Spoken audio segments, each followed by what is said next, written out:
I'd like to call this meeting to order, and we'll start with A on our agenda, a presentation on tax increment finance and urban renewal authorities, tools for revitalization and economic development. Presented by Helen. Oh, no.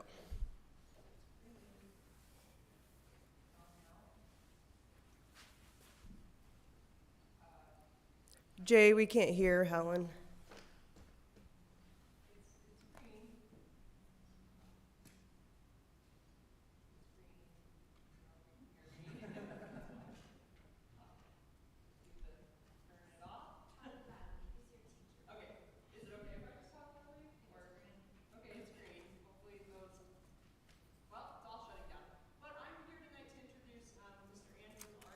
Of Pioneer Development Company. Now it's working. So Andy is kind of one of the premier URA consultants in the state of Colorado. He works a lot with public-private partnerships, the 3 Ps throughout the state of Colorado, and in brownfield redevelopment throughout the country. He's local. He lives in Durango with his wife and 2 kids, and we're super excited to have Andy here tonight. So I just want to present him, and he will take over the presentation for the rest of the hour. Thank you, Andy. Thank you. Thank you, Helen. Hello, City Council. It's very nice to be here with you tonight, to be here in Cortez. As Helen said, my name is Andy Arnold. My company is Pioneer Development Company. We're a real estate consulting company. And like Helen said, we do work throughout the country working with the EPA on brownfields, but most of our work is in the state of Colorado. We work with currently about 25 cities throughout the state on public-private partnership tools, and we work with a number of developers throughout the state and ways to leverage those tools. And tonight, really what I'm talking about is public-private partnerships with you, but the focus is on urban renewal authorities and tax increment financing. But what I would really like to do is frame this conversation around what I believe is an important perspective on why we have a need for public-private partnerships. I joke I'm a recovering planner.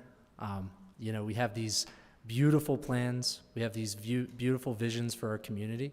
And I was always very frustrated when things didn't get built. And so a lot of what I care about and what I think URAs and TIFs can do is can help bridge that gap so that we can have those outcomes, that we can have that community-minded development that we're all trying to create and that your staff is doing an amazing job trying to plan for. So with that said, we're going to dive right into this. In our topics and goals for tonight, I really want to talk about, from a high level, how public-private partnerships can unlock what I call local power, our local financial autonomy, and how we can use that to make projects feasible. We're going to talk about why URAs, what they are, how we form them, the steps to form them. It's important to understand the procedures behind this tool that's embedded in statute, Colorado's urban renewal law. We're going to go through that URA formation and then also touch upon strategy, right? Because let's face it, even if you have a great plan, there's a variety of different ways to do it. There's a partnership that happens with the private sector, and so we need to be strategic, I believe, as a community in terms of being agile so that we can react to the market and figure out the best way to use these tools to have the best outcome for the community. We're going to focus on what feasibility and what that means, and I'm going to give you 2 case studies at the end. I haven't worked in Cortez before. I wish I had a case study on Cortez, but there's going to be 2 places outside of here that have used URA successfully in the past, and I think are going to be a good precedent, get you thinking about how this tool could be successfully utilized here. And our key terms, just to keep things in line in case we talk about the jargon, we're going to talk about, when I say P3 is public-private partnership, a URA is an urban renewal authority, not to be confused with an urban renewal project, which is a designated area in your municipality, and the activities are the things that happen within the project area. Those would be the developments, right, that happen within that project area. And finally, TIF is tax increment financing. So, why a public-private partnership? I'm going to offer up 2 perspectives for you tonight. First is that I believe public-private partnerships are more necessary than ever because it's becoming increasingly more difficult to simply develop in America and also in Colorado, and also more difficult to develop the things that the public wants. And so the private sector perspective, development is more difficult and expensive today. Interest rates are high, and they're stuck there. You know, we don't need to get into the Fed or inflation. I'm sure you get that on the news enough. Labor and material costs are also very high, especially in our corner of the state. Regulatory barriers and inefficiencies from the private sector perspective, a lot of entitlement can be difficult, uncertain, and it takes time. And ultimately, what makes private development difficult and more expensive is risk. And that impacts every aspect of the development, but most of all, its financial aspects. And when we think about the public sector, our public needs are increasingly becoming more difficult and more expensive. I mean, our budgets are going up every year. It's becoming more and more strapped, right, to provide the services that we need to provide to our citizens. And housing prices, for example, continue to escalate. That is a statewide and national problem. Employment opportunities are increasingly concentrated in metropolitan areas. How do we get them to more rural areas like Cortez? A lack of commercial business and retail. So many of Colorado municipalities depend on sales tax revenue.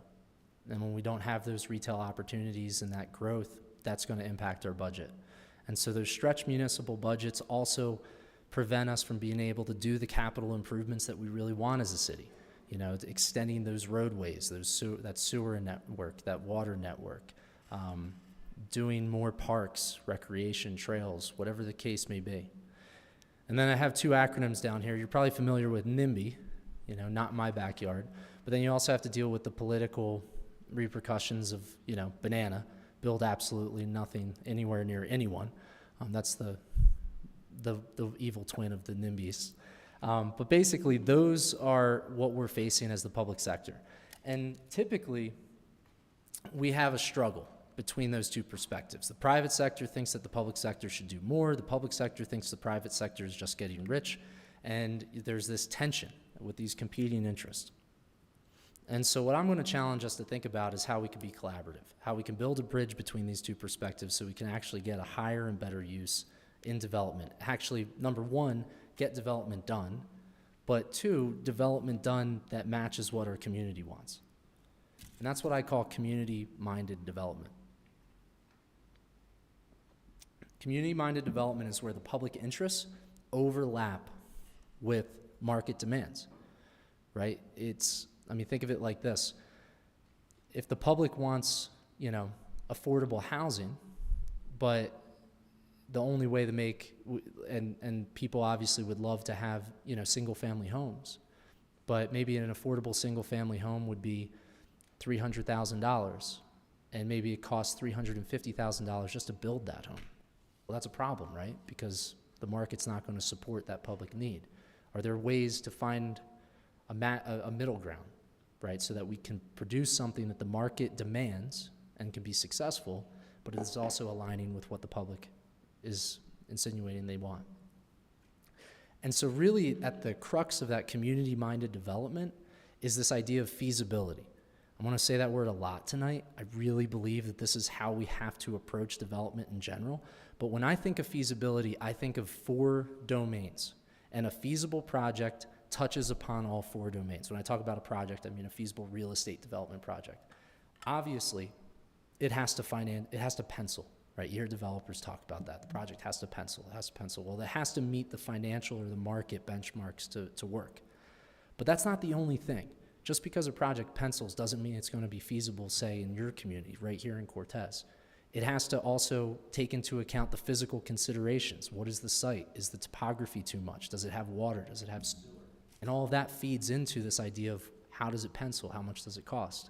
But then there's also that legal and political perspective, right? The legal is, does this project match our zoning, our land use code? Does it match does it match and align with the planning documents we've adopted as a community? And then finally, does it match community interests? Because just because we have planning documents approved and a zoning code and a land use code, what we want in the here and now, and maybe in a particular neighborhood or a particular area of your city, maybe that development doesn't match what the direction you're trying to put towards it. And let's face it, if I'm a developer up here and I'm trying to get my permits, the last step is in front of you all. I got to make sure that I can get that approval to move forward. And so there's that political question. Even if the development is going to financially work, it has to work for Cortez as well.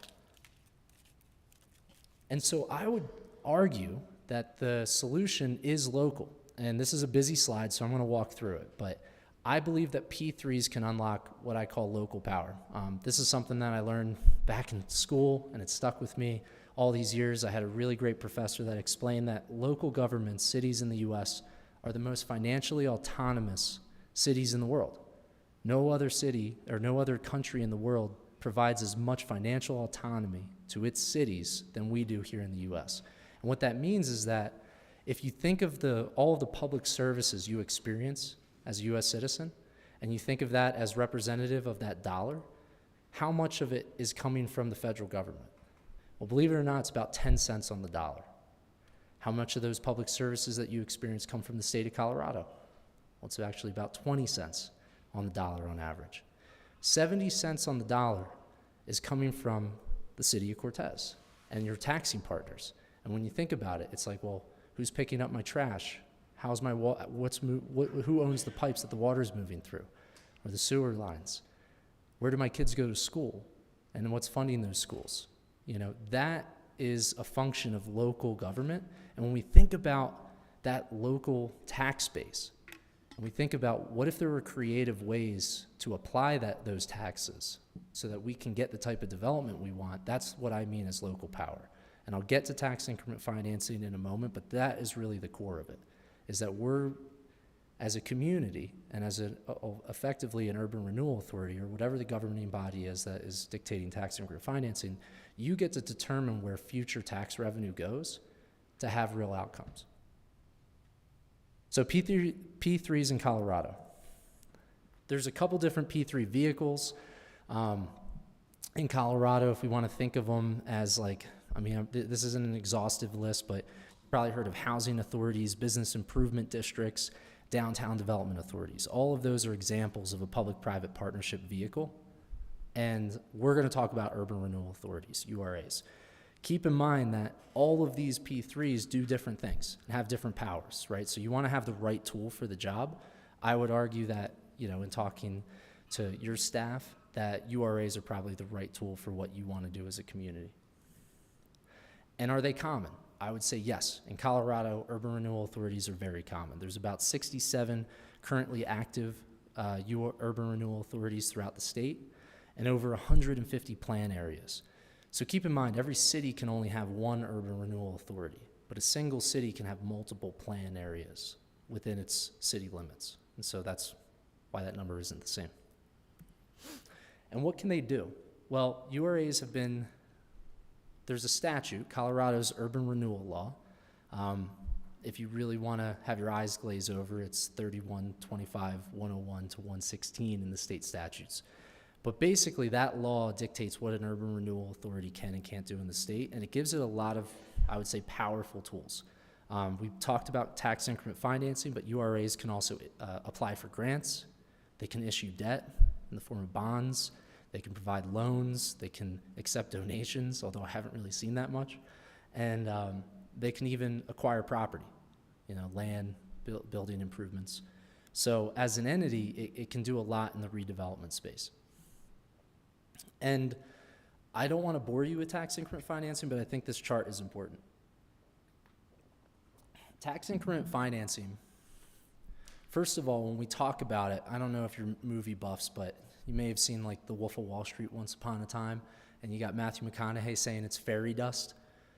TIF money is fair. It doesn't exist. It only exists if things happen within the area. And so what I mean by that is look at this bottom, oh boy, I didn't know it was a touch screen. Look at that bottom blue bar, that dark blue bar. That is what the base would be. So imagine for a second that you put a URA plan boundary around, a block in your city's downtown. Well, that block has an existing taxable value, right? That is generating property taxes based upon your overlapping millage rates. If you were to create a plan boundary, all of the taxing districts, including the city, would still collect that money. That's called the base. That doesn't change, and the reason why it actually steps up every 2 years is because we know in Colorado, there's every 2 years you reassess property values, and so that base will continue to move over a 25-year period. But let's say in that 5-block area, a new development came up, And hopefully that new development was talking to the URA board and you made an agreement and somehow you incentivize that development to locate there. Well, that new value is what we would call the incremental value, and that's what you kind of see as that teal color. I don't know why I picked two shades of blue, but so be it. That teal color is your incremental value over time, and that is the tax increment, right? So the existing taxes, they don't get touched. But what happens within a plan area, that incremental delta can be used and monetized and capitalized in different ways to incentivize projects. And then after 25 years, it resets, and that's your new base taxable value. So everything that happens in a plan area, after 25 years, it becomes all the taxing entities when the plan area sunsets. I think of it like a 401k for municipalities in some ways. Strategically forming URA plans. So we're going to step back. That was my soapbox pitch of feasibility and why P3s matter, and especially how some of these tools can work with the URA. But how do you form it, right? Well, it starts with the authority. The authority is the overarching board that would form an urban renewal plan area. And so that board is made up of city council. It would be a county representative. It would be a school district representative, and then a special district representative. And because that would be an even number of people, you would also have a mayoral appointee. So you have an odd number of board members. While the authority, you have to form the authority first, that authority can then go about and create plan areas. And so I have two areas of the city up on the screen. There's South Broadway, and then there's another area which I mistakenly put on the screen, not knowing that it's half of it isn't even annexed into the city. But the point being is that those are examples. When we talk about a plan area, we're talking about specific areas of the community. So a plan area could be one parcel, or it could be an entire neighborhood or an entire corridor, right? Like South Broadway, for example. And those plans, think of them similar as like a zoning overlay, but they allow you to utilize tax increment financing. Finally, you have the activity. On your screen is actually a project that we did in Durango that was an affordable housing project that utilized tax increment financing to pay for off-site improvements that helped move the developer to a deed restriction. That was a rendering, and now they're built. But when we talk about activities, those are developments that can happen within the plan area, right? And so there's a process, right? If we want to form a plan area, let's just assume that Cortez already has its URA authority in place. You have to do specific documents so that that plan area can come about. Those documents serve a purpose. They're trying to see if the area is eligible. They're trying to see what are the impacts on the taxing entities if we put this area in place, and what are the rules governing that area. And it starts with condition surveys. So I like to think of there's three legs to the stool holding up the urban renewal plan, and there's these three key documents. There's a condition survey, an impact report, and a URA plan. The condition survey is not a survey in the traditional sense. What it is actually looking at an area and seeing if it has four or more of what statute defines as blighting factors. The reason I have a pole vaulter here is because I'm a huge track and field fan, but I think it works. The idea is that if you have an area and you're looking at it, the condition survey is looking at that area and trying to see, does it have 4 of 11 factors in that area? And if it does, it clears the bar. It makes it's eligible for urban renewal. So you have to start with that condition survey. And one thing to keep in mind, blight is a really charged term. It triggers a lot of people. I've had people yell at me and say, are you calling my property blighted or whatnot, especially if it's a large area? First of all, we're talking about a reinvestment area. So the goal is that our goal is for property taxes or property values to increase if we do this URA plan right, you know. But on top of that, we're not calling any particular property blighted unless it's a single property URA plan area. We're looking at the area as a whole. And a lot of these blighting factors are in the public domain. It could be a lack of roads, a lack of sewer, an unsafe intersection, a place that doesn't have a signalized traffic light, places that don't have sidewalks. All of that stuff is public domain, and that can make an area blighted, even if the property itself looks fine. So that's important to keep in mind. Then we've got impact reports. So an impact report, second leg of this three-legged stool for our urban renewal project, they are required by statute if you're going to use tax increment financing. So the impact report is going to project, based upon what we know can happen in this plan area, what are the future property taxes, what are the future sales taxes, and what are the future lodging taxes. And there's really two purposes of the report. It's that forecast of tax increment, and we're going to forecast it for every single taxing entity, the city of Cortez, Montezuma County, the school district, the special district, so they all know what can happen over the next 25 years. And then we're evaluating based upon, let's say that you share all of that revenue, and we'll get to what that means in a second, but if you were to share all of that revenue, what is this development's impact on your services? You know, how does this development, say, impact the police force? Or how does it impact the schools? How many new residents is this going to generate? New students is this going to generate? And because an increase in services, as we know, is an increase in cost. So we want to make sure that even though we want to make a development feasible, we don't want to do it by creating an adverse burden on, say, the city or our partnering taxing districts. So we'll come back to that. And so I kind of went over this right now, but what are the costs of services, the impact on infrastructure, residents, students, jobs, and the goal of the impact report is to help balance our incentives with those impacts. And what will happen is after you've completed an impact report and you've done this forecast, you are required by law to negotiate TIF revenue sharing agreements with every single taxing district that levies a property tax in the area. So what would happen is the URA would negotiate a deal with the city and with the county and with the school district and with all of the special districts that may have a property tax mill levy in that area. And given the impact report and given what they might be nervous about, you can negotiate either 100% of the future tax revenues are going to the URA into their special fund so that they can incentivize development, or it's a split. Maybe 50% is going back to the county and 50% is going into the special fund. But it's all based upon those impacts, right? And so that way, I think, and I've been doing this for 6 years now, you can come to a really solid agreement with your partnering taxing entities. You know, you're not just taking the money and everybody's upset. And again, remember, the money doesn't exist unless the plan is successful. So that's the idea. How do we mitigate future impacts with future revenue? Finally, the Urban Renewal Plan document. I know I was not one of the attorneys that drafted this. They could have came up with a better name for these things so it doesn't sound like the same thing over and over again. But it is the Urban Renewal Plan document, and that is like your comprehensive plan for your urban renewal plan area. It outlines the goals, it sets the rules, and the most important thing is you have to demonstrate how it aligns with the city's comprehensive plan. I really like that 2020 vision for Cortez image down there. That was really cool. Even though you're going to need to probably get another artist to update it for maybe 2030 or something. But the idea is that this urban renewal plan has to touch upon the goals of the city.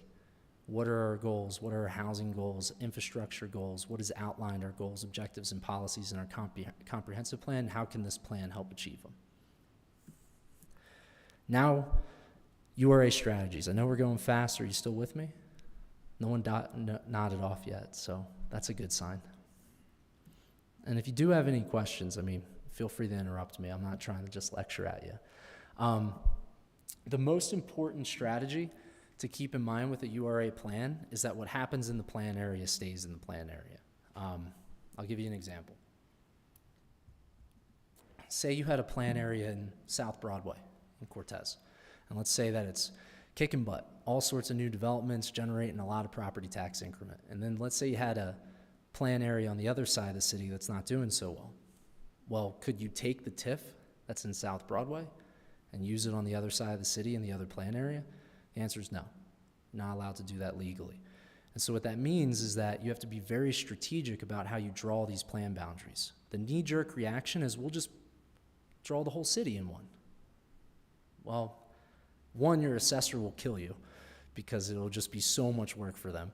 But two, it's really hard to figure out, is this working or not? And so there's two different strategies, right? One is what I would call casting the wide net, or a territorial strategy, or the surgical strategy, the project-specific plan area. So going back to, this overlay, imagine it would be very easy to maybe put all of South Broadway in a plan area. But what if you could be a little more intentional? If we seriously think about what can happen in South Broadway, assuming like maybe we can fund a new infrastructure improvement, where would development happen in the next 10 years? And if we think about that, maybe that's where we draw the boundary. We're not just going to throw everything in there. We're going to actually focus on the properties that we realistically believe can move forward, because that's what we want to fund with the URA plan. We want to see outcomes, right? Conversely, the other image by, I believe it's the school and the Walmart, is that what if you had a developer that came to staff and said, hey, look, I really want to do this cool project. Maybe it's housing, maybe it's mixed use, but I've got some type of cost that I can't overcome and I can't make it pencil. Well, maybe you could do a plan boundary specific around that project with the express purpose of funding a public infrastructure improvement that's keeping the project from moving forward. Those are kind of the different ways of, I'd say, thinking about those strategies. And the other thing to keep in mind is that an urban renewal plan only lasts 25 years. You might be saying, like, only 25 years. It's like, come on, that's a long time. But in reality, 25 years is not that long if we're talking about incentive power. If I start a project today and I get 25 years of future tax revenue, that's going to be worth a lot of money. But if I set up the plan today and that project doesn't come online, say, for another 5 years or 10 years, how much future property tax it generates is a lot smaller because I have less cash flows over 25 years. So what I'm trying to get at is that not only do we want to be careful of how broad a plan area is, but we also want to be careful that we're not starting a plan when we have no idea if development can move forward. Because maybe in 10 years, that development we've been waiting for comes into this plan area, but now we've lost 10 years of our ability to help fund the improvements it might need. So we want to be careful about that TIF clock. Finally, focusing on feasibility. I'm going to give you 2 case studies, and then we can open this up for questions, all right? So hopefully, I know I've been talking in the abstract, the rules, the regulations, the goals. Hopefully these 2 case studies can kind of bring it home and show you how TIF can work with these projects.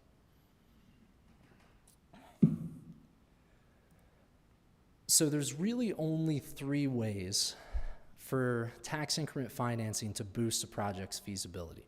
You've heard me talk a lot about infrastructure, right?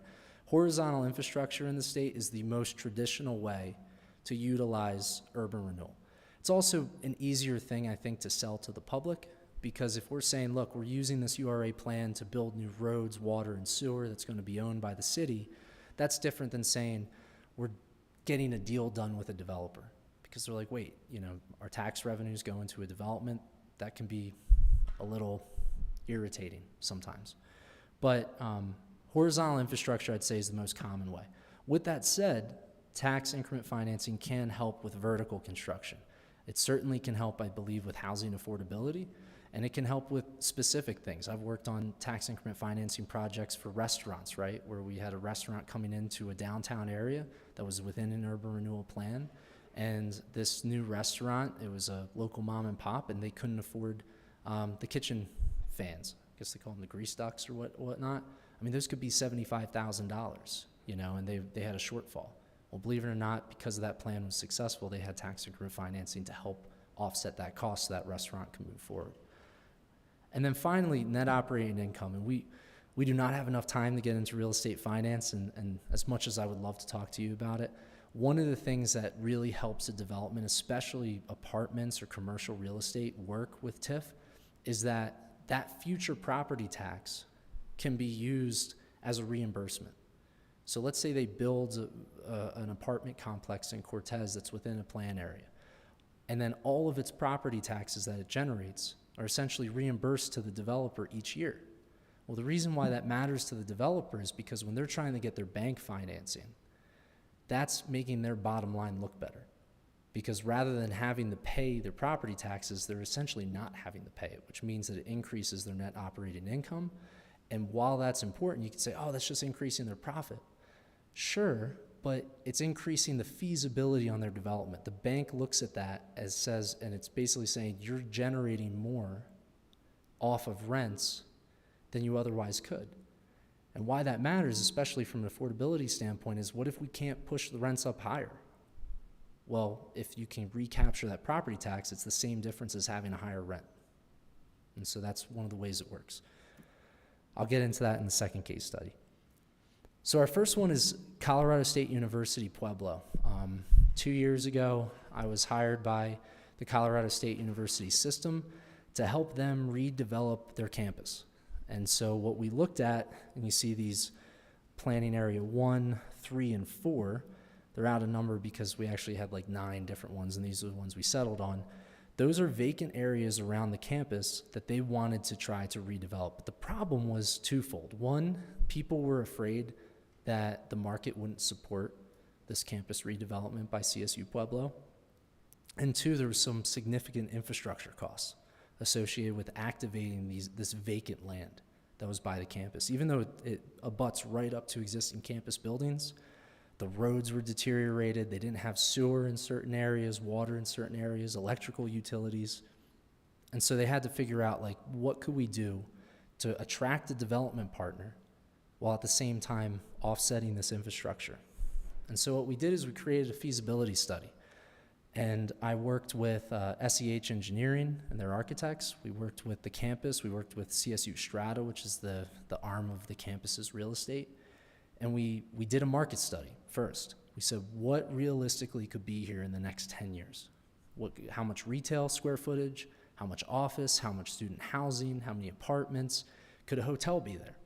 And that market study gave us some parameters. And then we worked with an engineer and an architect, and we came up with a site plan for those 3 areas.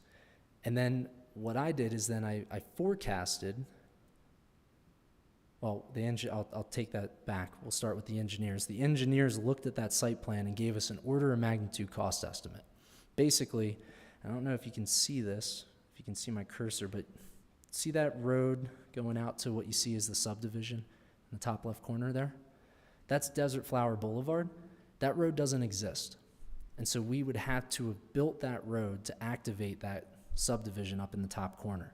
The other thing is that all of these pad sites that are on the, I would guess, the west side of this, that road needs to be completely redeveloped. There's parking lots that need to be constructed, and water and sewer infrastructure had to be extended.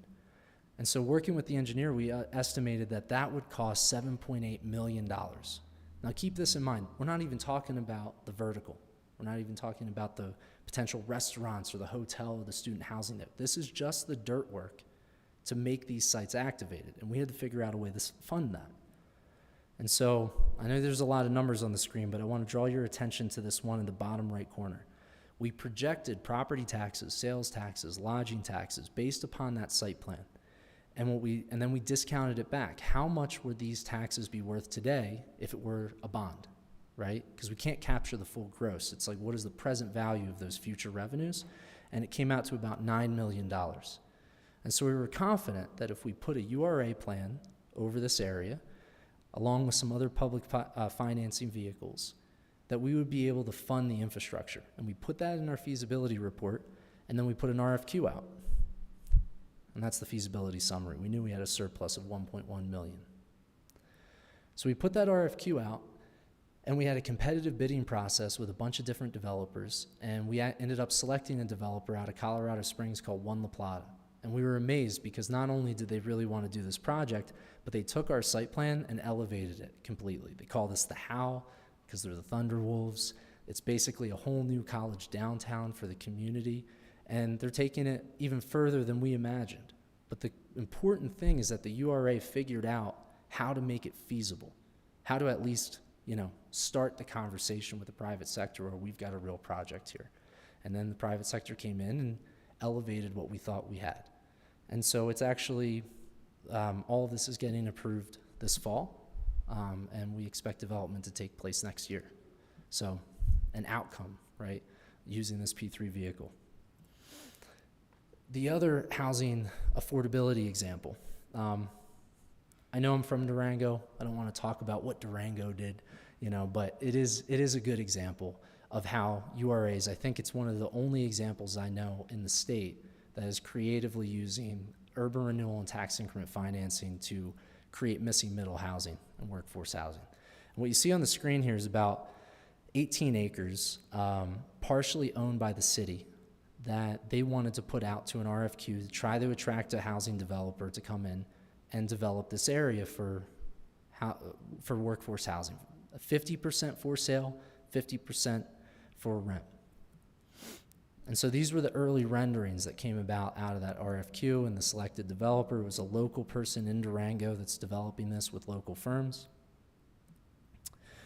But they had a problem.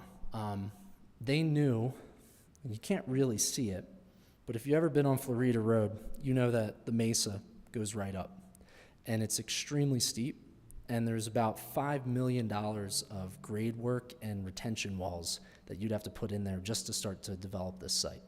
So even though the city was allocating land to the developer, and the developer was passion-driven, they wanted to create workforce housing, they wanted to create affordable development, you had a big infrastructure cost associated with this. So we started exploring a URA. And what we did is we did the same thing with CSU Pueblo. We looked at their rendering, their pro forma, and we projected the revenue. And again, if you pay attention to this number in the bottom right corner, we figured that with specific revenue sharing agreements, we could generate $2.9 million in present value that could offset some of this. Now, I just told you the number was 5 million, right? That they really needed to get over. That was their gap. So there's additional conversations going on about fee waivers and other things to get us there. But the point is, we're using this tool to cover a gap so that we're still getting what the community wants, which is basically greater affordability. Without the DRP support, that's the Durango Renewal Partnership, only 60% of the units would be attainable, right? The developer did present a pro forma that's like, look, I could move forward, but the cost means more of these units have to be market rate. And we validated that. We looked at their pro forma, they opened up the books to us, and we said, you know, that's true. But if we could provide that support through a URA and through tax increment financing, we increase the percent of attainable units to 82%. And that is going to be followed up with deed restrictions and covenants and all of that as part of this agreement. And so I want to close with this thought. The reason I think P3s are so successful if you use them correctly, and granted, that's a big if, right? Because there's a lot of communities that haven't used it correctly. If you Google TIF, you're going to see some horror stories out of California and Illinois and Chicago and all the ways that they abused it. I think Colorado has its act together with this tool. And what I would just encourage you to think about is oftentimes the public sector looks at development as a way, we need to regulate it, right? We just got to regulate, we got to put rules in place, zoning, land use codes, so that the development looks a certain way, we'll regulate it. This is a way for you to put the carrot on the stick and incentivize it and guide the market to where you want it to go. And what's really cool about it is you become a partner in the development. I always joke, like, if I'm an equity partner in your development, I get a say in what color the shutters are, right? Or what it's going to ultimately look like. And that's what a URA allows the community to have a say in what this development looks like outside of the typical regulatory path. And that, I think, is powerful, because now you're collaborating with each other and getting the outcome that you ultimately want. So I'll stop there. I've been talking for a while. I think we have a few minutes, maybe 20 minutes for questions, if you have any. Thank you. And I'm going to stand up here too in case you guys have questions or thoughts for the community and economic development as well.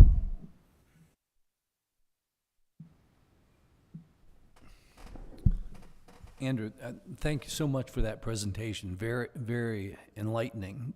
My question is in regards to your company and what do they do specifically? I mean, you gave several examples of what you do, but, you know, if you could just highlight what your company does in regards to this process, and then how is your cost established? Is it based on project size, et cetera?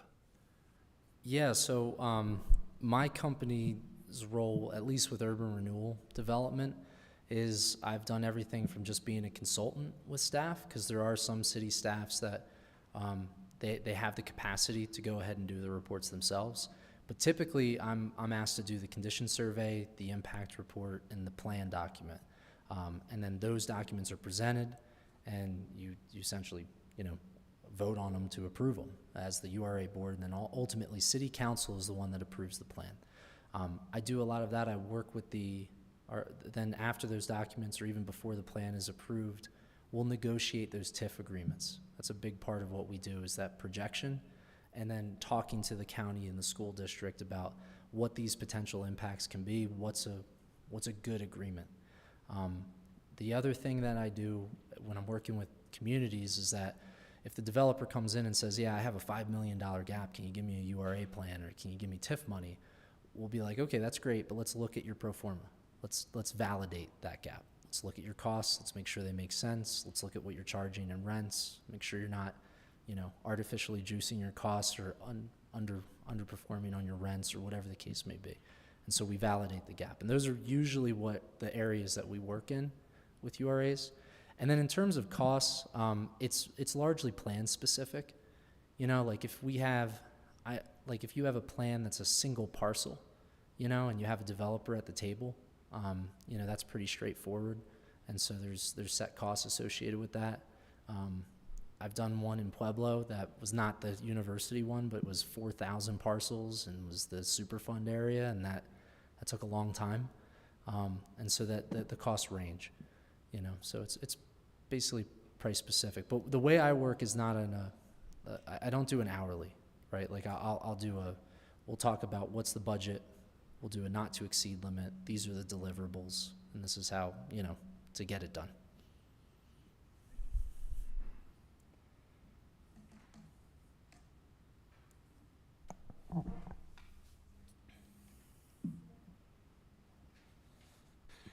I just had a really quick question about the special districts. So do you start with a big meeting with all the different stakeholders, or do you meet individually to try to get them on board?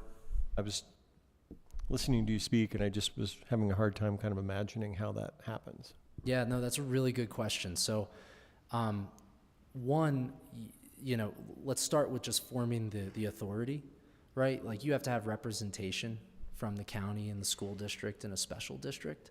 The funny thing is that seat can only be occupied by one special district. So sometimes the fire districts fight in the library district over who actually gets, at that seat. But whatever the case may be, you have to decide on that.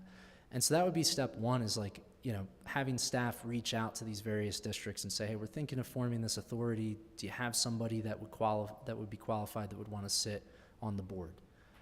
And that usually helps get the conversation going with the districts. When we're talking about a plan, an urban renewal plan, I highly recommend talking to your districts prior to starting what we call the TIF revenue sharing negotiation. So if we go back a little bit to that beautiful smart art, you've got, when you finish the impact report and the board has reviewed it, you send it out to each district that levies a property tax with like a note, hey, this is starting our 120-day negotiation. Now, in some places, the districts know the drill, and that's fine. But if you're just starting off, you don't want to just send them a letter, hey, 120 days started, we're negotiating. It's probably not a good look. So you want to just, I think it's important for staff or whoever your urban renewal director is to reach out to them ahead of time and talk about the idea of the project and what are their concerns.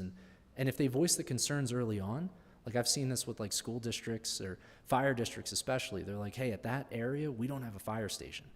And so you think about that in the impact report. Well, how much would that fire station cost? And that could be some way of negotiating a split with the future property tax revenue so that they theoretically have enough money to bond for a fire station at a later date. I just also want to add one thing that I've been kind of steeped in this and researching and talking to our partners across the state and other municipalities. It is a lot to take in. But so once a URA is formed, you have a council, much like yourselves, plus, I think it's city council plus 3. Plus 3, but you'll have. But then we'd have another one because we have to break that tie. So it's city council plus 4 in our case. So once we have that board cannot just establish a plan area and tell the school district, well, you owe us 100% of that imaginary future property tax, right? That board then has to say, we want to form this plan area. And so every single plan area, you're going through those negotiations again. So it's not like a one and done thing. Once that plan area is done, you're done. But if you want to form South Broadway and then you want to form a different plan area somewhere else, you have to re-enter those negotiations. And the school district or the hospital district might be at a different stage and willing to negotiate more funding or less, or, you know, it does allow change.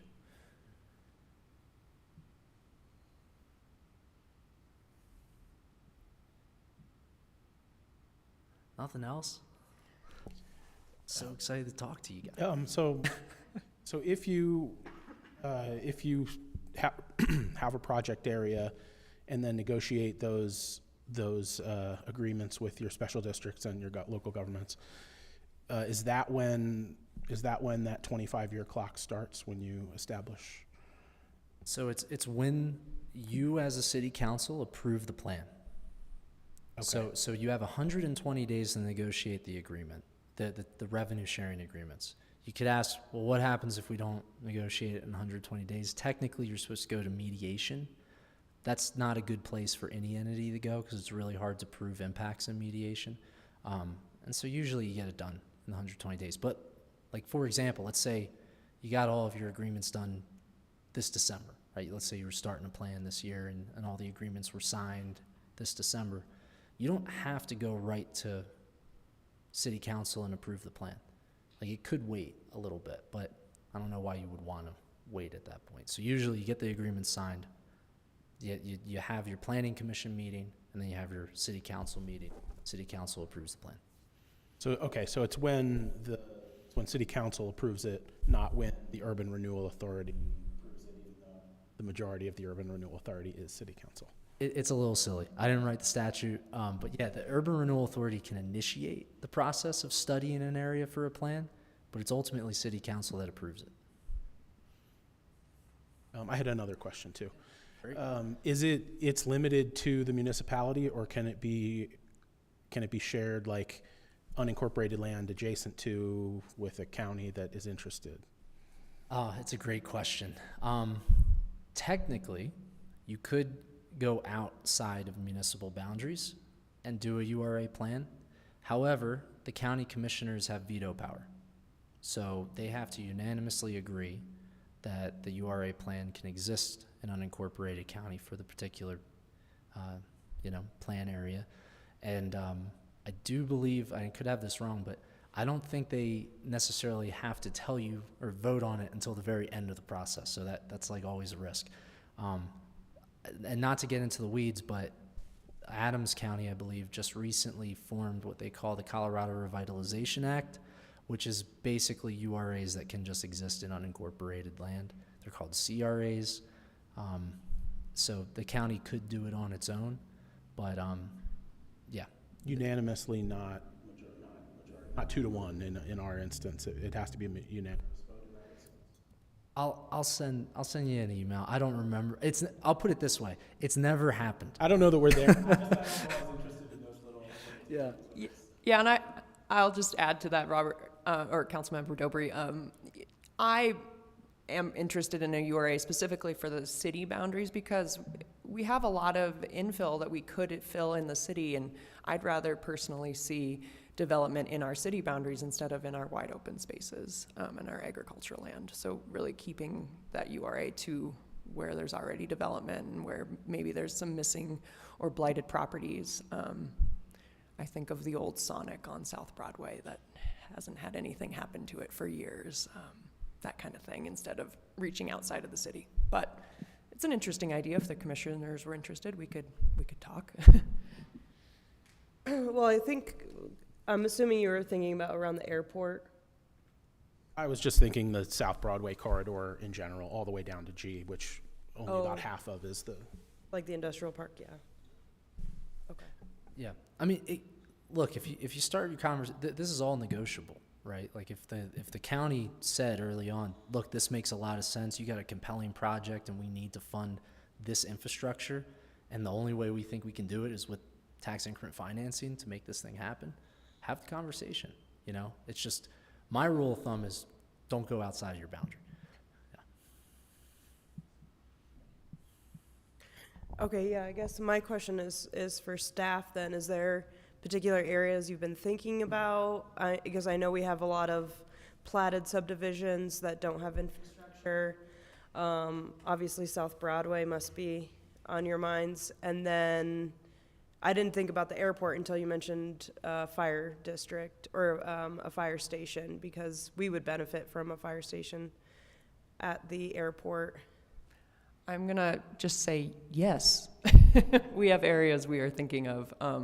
I do want to caution, if we were to establish a URA, it's not a good idea to go out and put a bunch of plans all at once. I think it's at least a 5-year wait between each plan. No, it doesn't matter. Okay. I don't think we should establish, maybe start with one, get our feet wet, and see how it goes, see how the negotiation goes. I'm going to let Rachel Marchbank speak.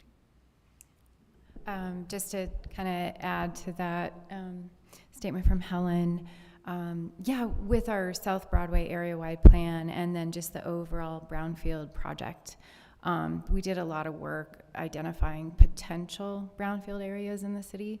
So there's some work that we've done on that. Additionally, and Andy will have to maybe chime in on this too, but there have been some projects that you've seen come before you that have stalled or just not happened. A car wash, refurbishing a motel, a potential coffee shop that shall not be named, that have just not happened. And I think, a project like one of those, if there was maybe a need for some additional infrastructure or offsetting of costs, that it would likely have been able to move forward if it was part of a URA plan versus, just them doing it on their own. So. And I want to add to that I jotted down some notes that I have a couple thoughts I want to leave you guys with, but I'll say, kind of adding on to Marchbank's idea, this is not just an incentive program that big time developers use, right? This is, in economic development, we have the term accidental developers, that are small mom and pop businesses from locally grown Cortez that have done really well. And, maybe they have a new idea to build a new office building, but they don't have the capital or maybe enough bank leverage to get that project done. This TIF financing could help our accidental developers, our homegrown developers, in addition to attracting other developers from outside of our area. Is there to kind of go on what you just said, is there a project size below which it doesn't make sense? Like a duplex, quadplex? I mean, at a certain point, there has to be a threshold where it just doesn't make sense to do the amount of work required. Yeah, I mean, look, I think I'll just be frank with you guys. To start a plan area, my cost is going to range anywhere from 15 to 30 grand. But that's, if you can generate $1 million property tax increment, it's probably a good return on that investment. With that said about the threshold, man, we could talk all night about the frustration I have where you've got major developments up and down the I-25 corridor on the Front Range that just have access to so many financial tools when you can bond. And unfortunately, you can't really bond below $7 million, So that's a big threshold when we're talking about infrastructure, that if the project's taxable value is below $7 million, you're going to have an issue, because it won't make sense to issue a bond. But that slide that I talked about with reimbursements and negotiating things, there's a lot of communities throughout the state that I work with that do small reimbursement agreements, especially when it comes to sales tax, because that can be tax increment finance. And we talked mostly about property taxes, but if you have a municipal sales tax or if you approve a lodging tax, that can also be tied into the tax increment financing, and that reimbursement can make a big difference on smaller projects like those mom and pop projects. The other thing is that, and I might get in trouble saying this, but I'm just going to say it anyway.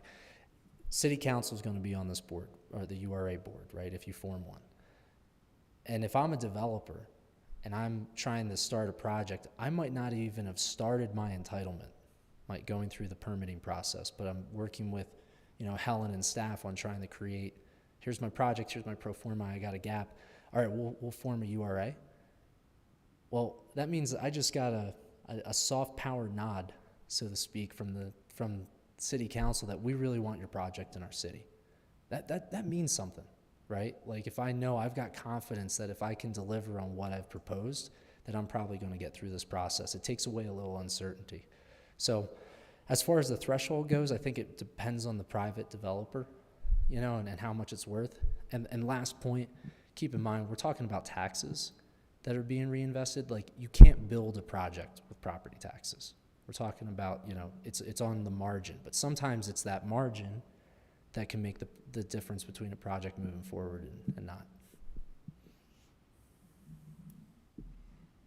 All right, my last question is just about the authority. Who do you typically see as a county rep? And then as a school district rep, is it a staff member? Is it an elected official? For the school district, I believe it's usually a board member. For the county, I've seen county commissioners serve in that position. I've also seen, like in Durango's, it's our community development director, Lynn Hyde, that serves as the county rep. So I think there's a lot of flexibility in who you pick. And then as far as the mayoral appointee, I'm not trying to get ahead of myself, but you're going to have to do that, right? If you do this. In Durango, we actually picked Kerry Woodson, who was our assessor, as the mayoral appointee. And that made a huge difference. Now, granted, you don't want to just, if the assessor's in the room, I'm not trying to volunteer yet or anything like that. But the thing is, it's like, when we're talking about property tax increment, having the assessor in those conversations is fantastic. They understand project valuation and how all of this works. And in Carrie's case, she got really into it. Like, usually the assessors, like, don't come at me with all these TIF districts. She says it's the best part of her job, because she understands that her assessments are helping build the city in a positive way. And that's the current assessor, not like a former one? Oh, okay.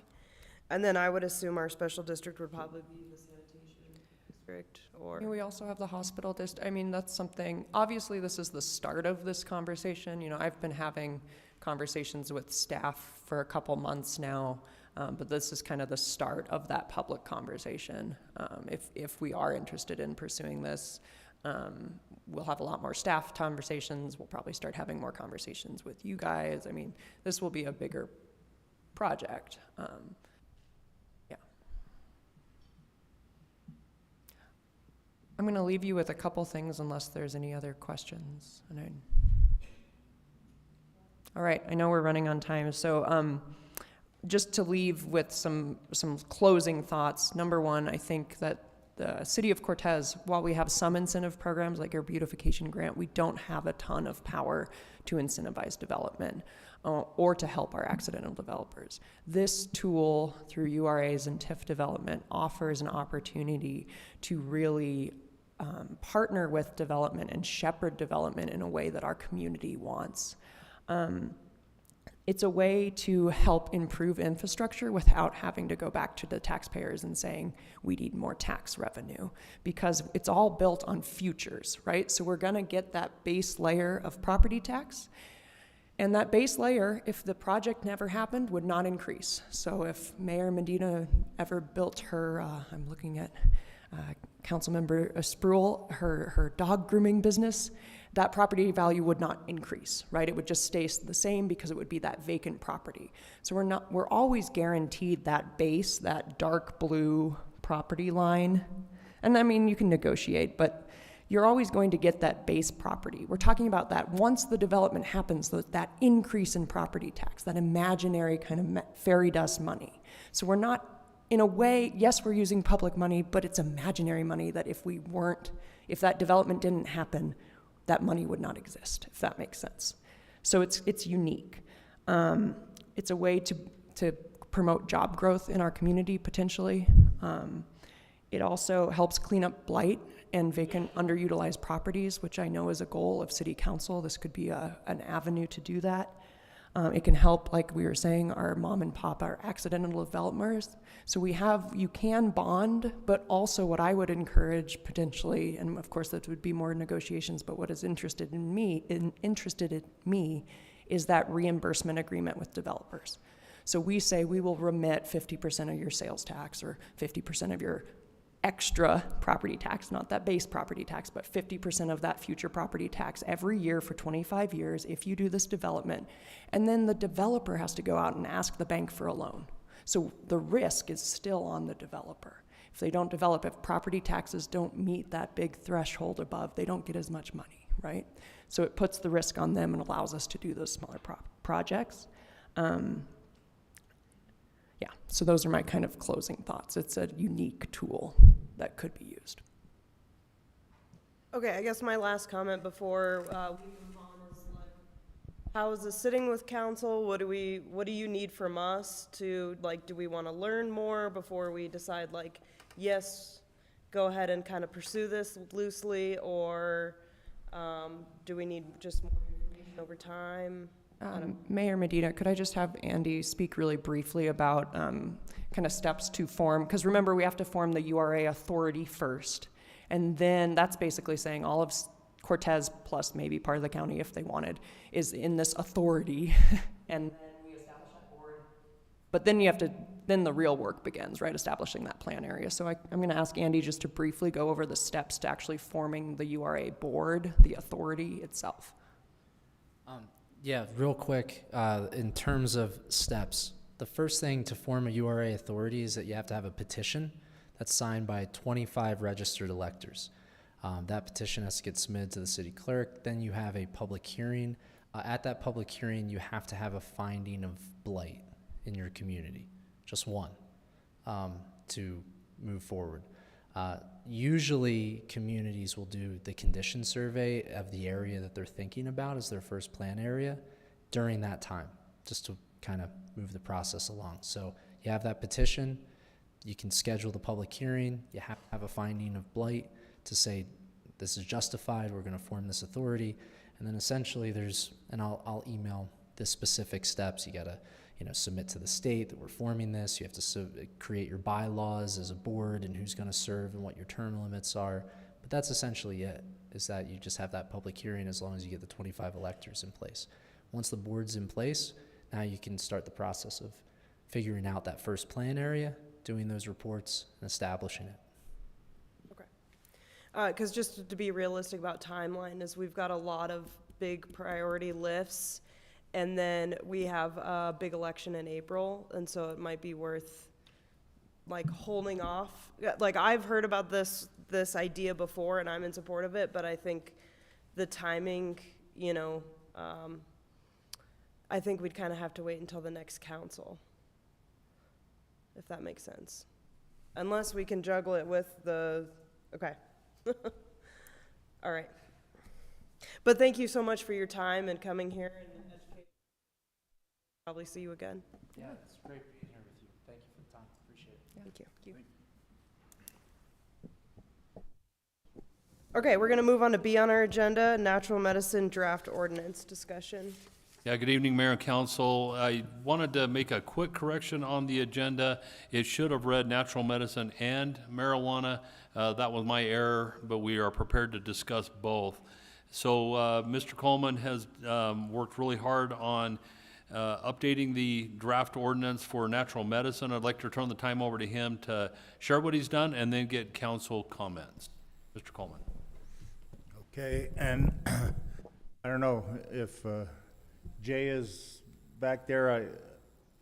I've got the ordinance to put up on the screen. You have it in front of you, a paper copy. And that's, again, for the natural medicine ordinance. This is essentially the same document that was presented to you last time, and I think our goal at this point was to kind of fine-tune it. The one change that we made, we changed the distance for the measurement to 1,000 feet. It used to be 1,500 feet. And we changed the measurement process to correspond with the, as the crow flies vernacular, dealing with, rather than going along sidewalks and pedestrian walkways and that sort of thing. And that was based on the conversations at the last meeting concerning the marijuana distances. And if you'll recall, Mr. Sanders had presented some graphics showing the circles with the different distances measured by GIS. And so that's the primary change to this ordinance from what you've seen in the past. We did delete a reference to the manner regulation. If you'll recall, we had language in there that talked about requiring a person not to drive or operate a vehicle until 4 hours after receiving the natural medicine facilitation treatment. And I think the council's discussion was it's really not council's place to tell the drivers what they should do. We can, require the providers to limit providing the treatments to only people that have a driver that picks them up. But we did get rid of the, you can't operate a motor vehicle. We do have laws in place that deal with inebriated drivers regardless of the source of the inebriation. And the thought was, it's like alcohol and marijuana, which don't have those restrictions. I think council's position at the last meeting was we'll leave that up to state law.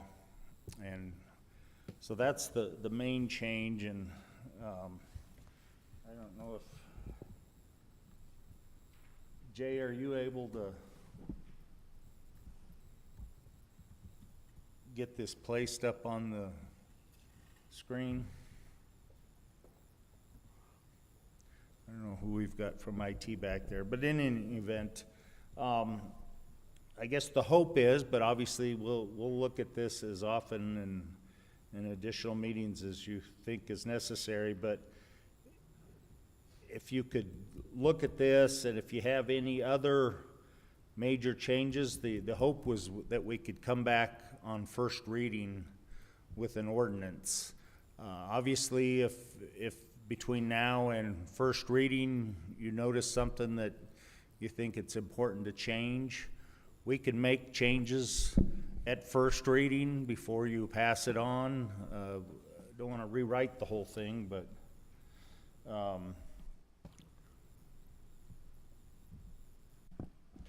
Pat, I see, there was a change I suggested last time that I don't see added in here. It's place regulation number 4. We need to add in the hospital PUD into that language. yeah, I thought,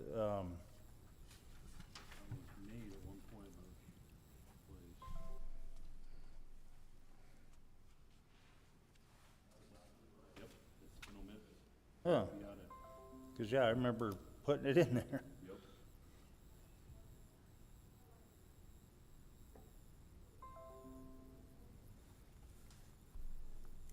I think you added it to 2, so maybe it just didn't get added.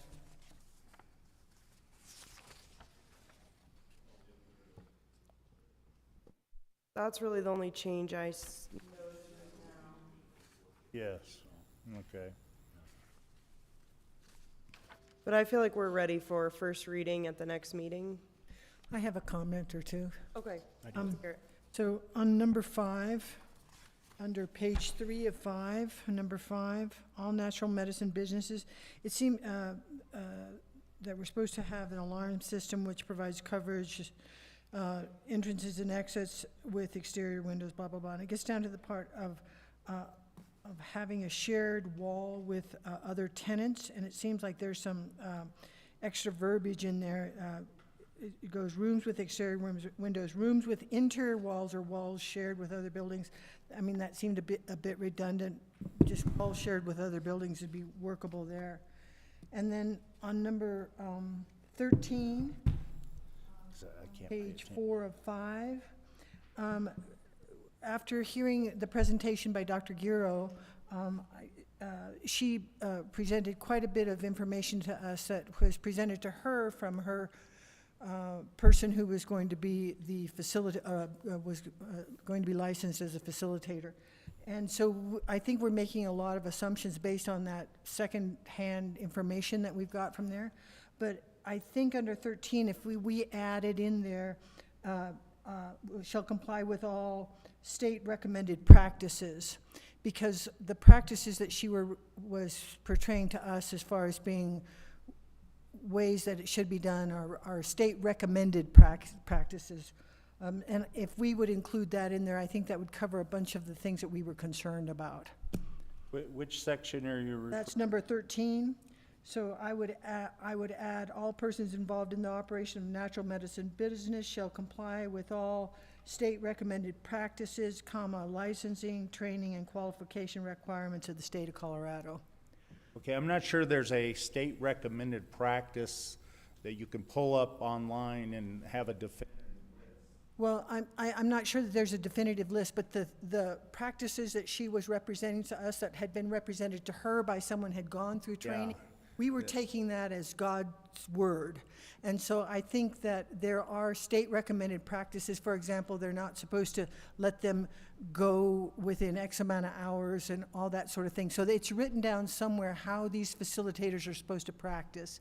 And that should be, I think that's what their licenses are based on and how they're told that they're going to practice medicine or this form of medicine. So I think state recommended practice, that's the best, or state recommended guidelines is fine too, but we need to have that in there somehow in this so that we're not just flying blind by what someone told us once. Mayor and Councilmember Randall, can we circle back to number 5 under manner regulations? I could not hear you very well. We had a distraction going here.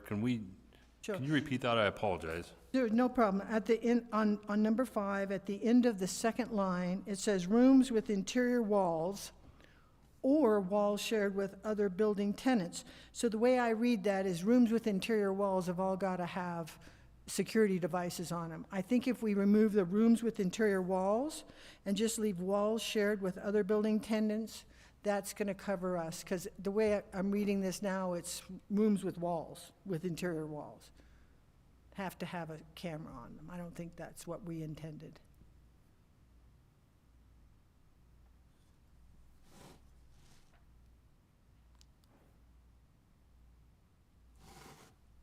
Thank you. Sure. And I have one last thing that I'd like to ask about. Under number 14 on page 4 of 5, under the third line, it's got, it reads, starting at the top line, natural medicine businesses must notify the police department in addition to the state of Colorado to report crimes on the licensed premises of the natural medicine business, such as theft, burglary, and then we go into, this is the part that concerns me, sales of regulated natural medicine and regulated natural medicine product. I don't think we want to be informed of any sales. Yeah, I think we do because they would be presumed unlawful. Remember what the doctor said, that you're buying the treatment, you're not buying the product. I stand corrected. Thank you very much.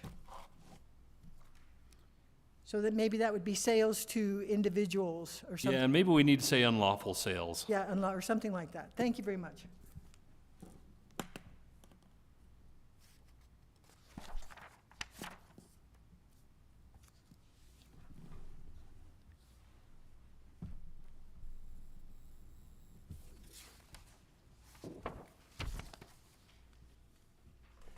Any others, council? I did have one other question, and we had discussed it in relation to marijuana, but we also had talked about having these kind of fall together to match. On number 10, regarding building code and signage, particularly signage, I do still think we should include the no pricing, mention of pricing, sales, specials, any of that kind of language on a signage. I can pull the exact language from our proposed language for the marijuana, which we're going to also discuss tonight, but I can make those consistent.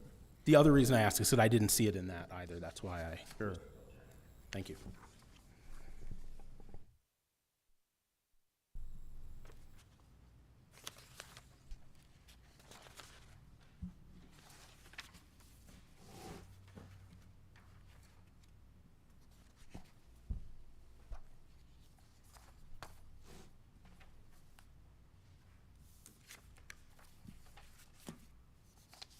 All right, well, I feel comfortable. Are you prepared to have Yeah, this I think first reading at our next meeting, and we can move on? If it's your instruction, we'll bring it back to you on first reading. Okay, thank Okay. you. Thank you, council. Pat, can you hand me the plug right there and I'll plug? Council, I'd like to invite your recollection to the marijuana issue.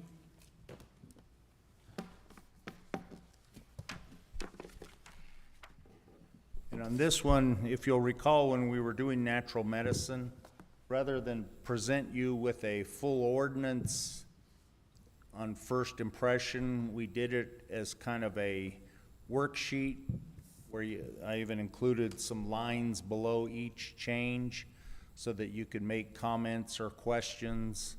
And the idea being that we would bring back either as a draft ordinance or as an ordinance to discuss during a work session, the actual ordinance. But here we just presented it as the changes. Most of the changes are in red. There's on the first page, that subsection H is a completely new section, but most of the additions are in red to what our current language is in our marijuana code. And obviously in the first one, you'll see that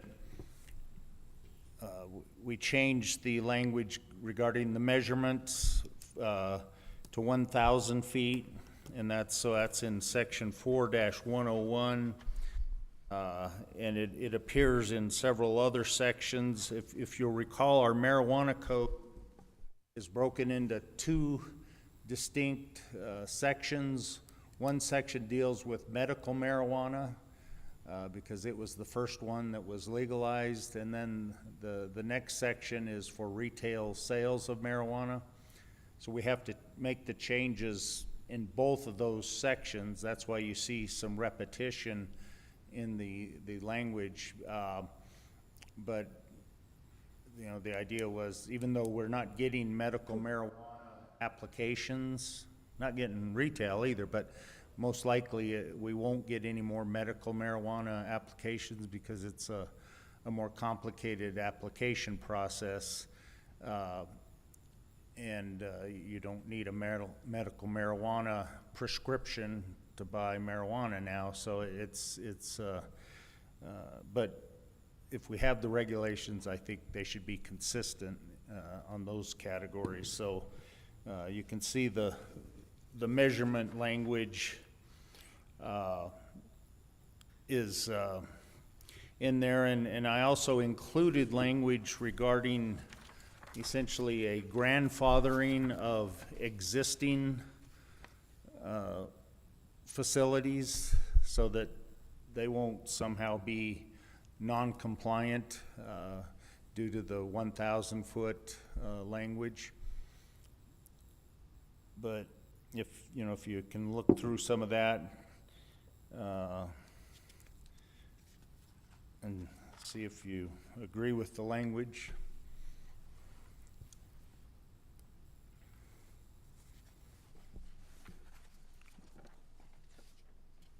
Yeah, looking through, I think it is what we discussed at our workshop.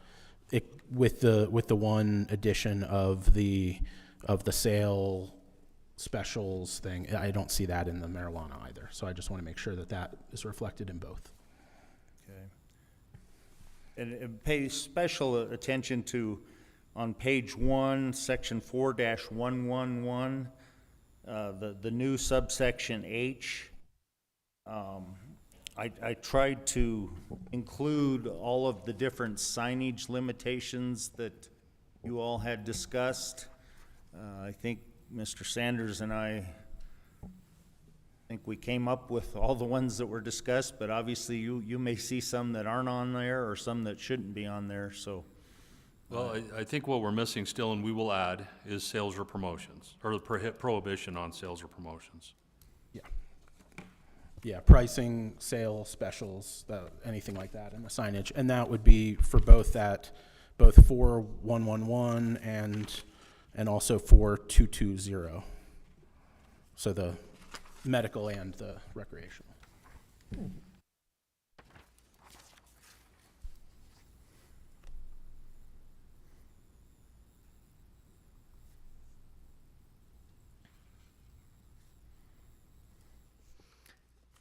I just had a question. Looking at this map and our wording here, when we say that it has to be 1,000 feet from residential childcare facilities, does that include certified at-home childcare providers?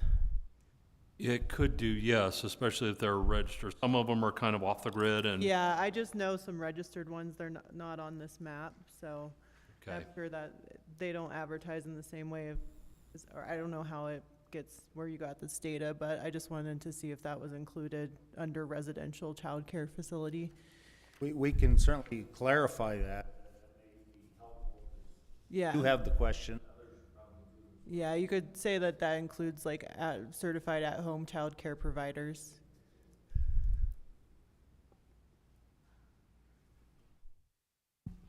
So out of curiosity, how does that work if someone wants to open a child care center and it's around the corner from one? It's a rigorous licensing process through the state. The state certifies them.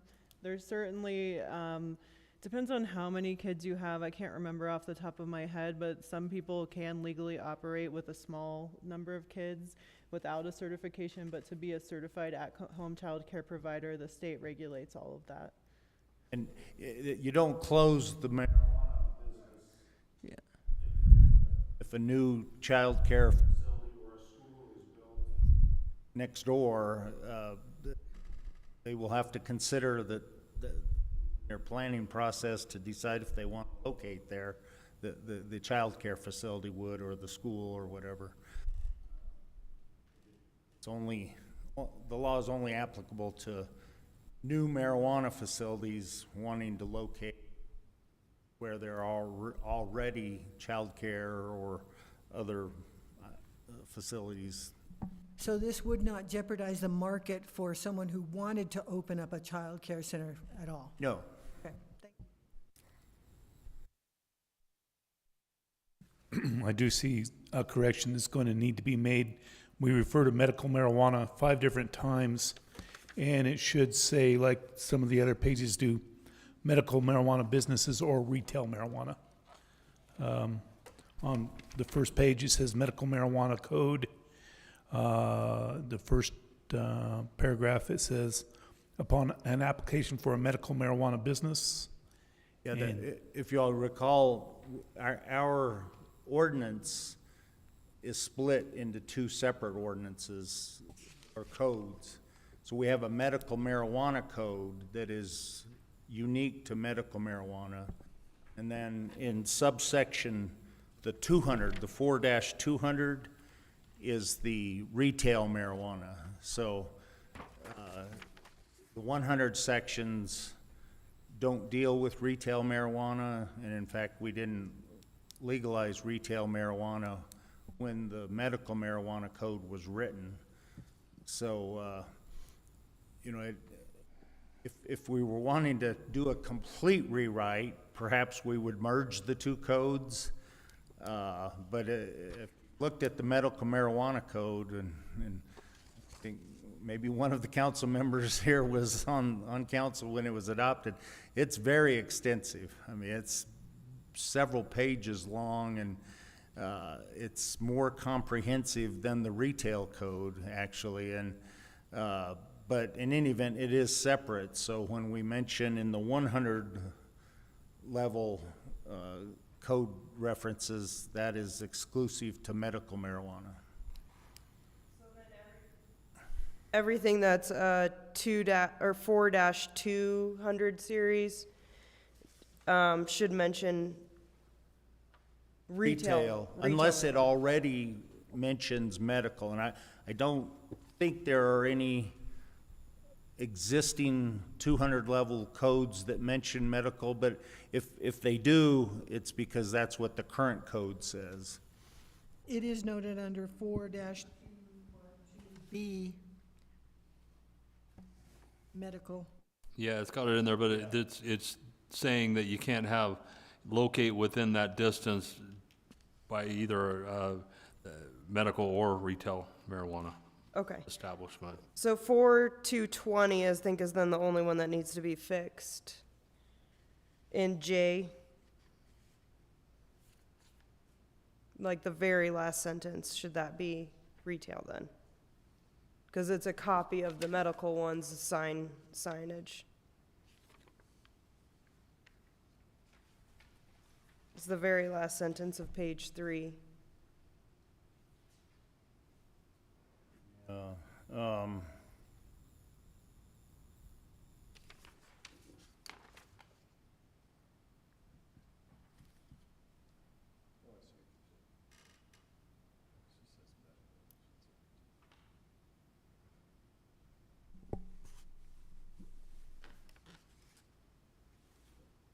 Oh, that's because that's referring to the land use code, and the land use code addresses both medical and retail in the same section.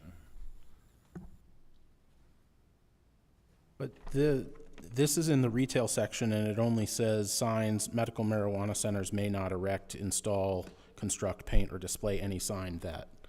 So that should, in the second to last line of page 3, section 4-220, that should be retail instead of medical.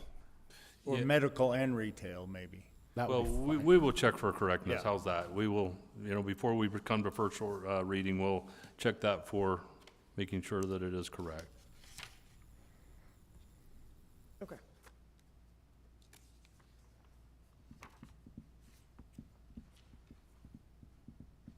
Yeah, if you'll notice, actually, that 4-212 and 4-112 are identical, and that's the way they are in our current code.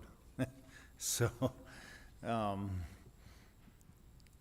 they're just, the code number is different, obviously, but the language in both of those codes is identical.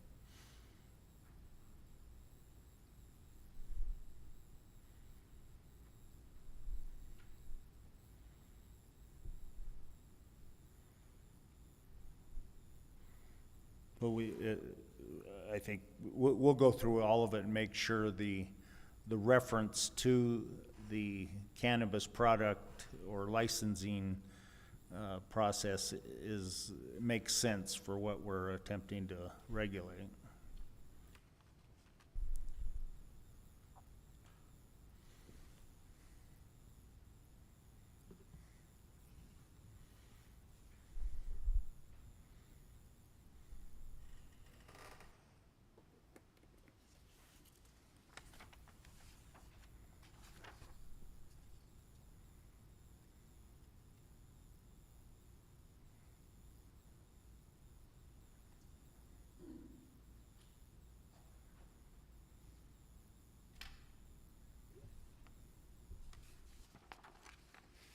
I guess want to ask, I hope that there's no desire really to merge the two. I think that they probably should be considered separate.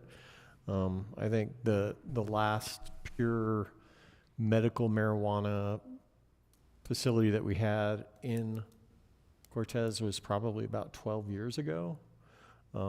As soon as retail marijuana came around, all of them switched to a model in which someone who had a medical card could go into a retail establishment. Both, but I think that that doesn't mean that in the future we couldn't potentially have, there could be some sort of a change in, I don't know, how, medically how things operate or something along those lines. And we might eventually get a pure medical marijuana establishment again, like it used to be back in the day. So I think personally, I think it's fine just the way it is. And we probably should just leave it just to cover the bases. It's maybe. Is there any difference though between medical marijuana? Not anymore in terms of I don't even know that discounts are offered anymore, to be honest with you, Dennis. I don't know about the cards, and if there is, it's something like a 10% discount or somewhere. And our regulations or our rules or ordinances are exactly the same for both. Yeah. And I think There's some difference. To operate a medical marijuana, there are requirements regarding verifying a prescription and that sort of thing. And obviously the customer has to have a prescription, which is different, and which is the primary reason that nobody does medical marijuana anymore, because the doctors lost their gravy train for issuing those prescriptions. But I would say it would take a pretty deep dive to go through and merge the two. Yeah, I don't think I have any desire to do any further reevaluating of this policy at this time. No, and I don't, and I would agree with Councilor Kefauver not to combine them, because it would give flexibility to our future councils regarding fee structures. If you wanted to have a lower fee for medical and a higher fee for recreational, you could do that. So I think keeping them separate as how we deal with them makes sense, and I think our current code with these changes does what we want it to do.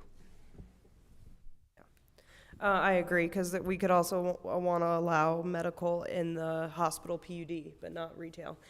Okay, so I think everything looks good on here. I don't know if anyone wants any changes. I want to see the 1,000 feet move forward. Looking at the two maps, it looks like with the 1,000 feet, the way we're measuring it, it would allow 4, of the ones that exist, 4 would still be in compliance, and then with the 1,500 feet, only 2 would be. But it does essentially remove them from or like downtown.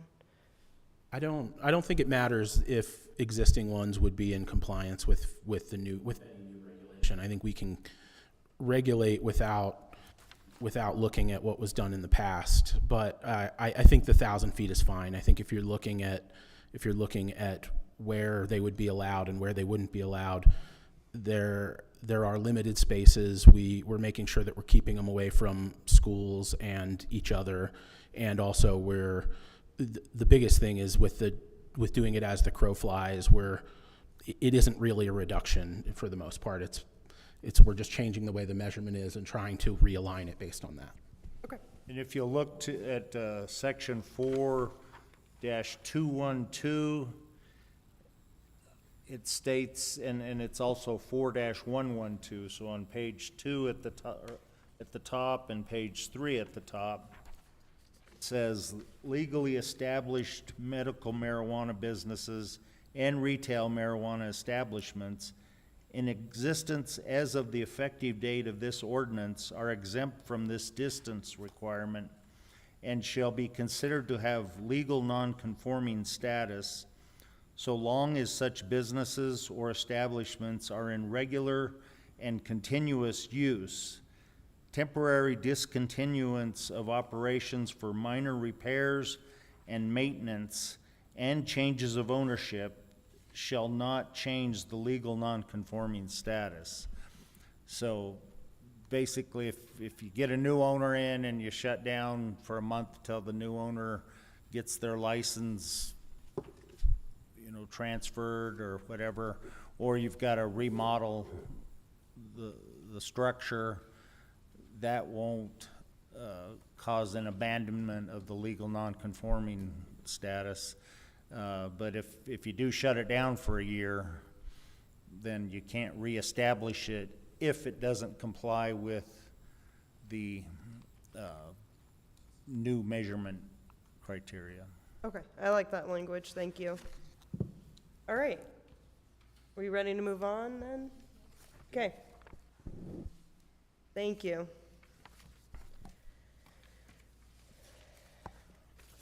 All right, we'll move on to general council discussion, letter C on our agenda. Does anyone have a topic they'd like to bring up?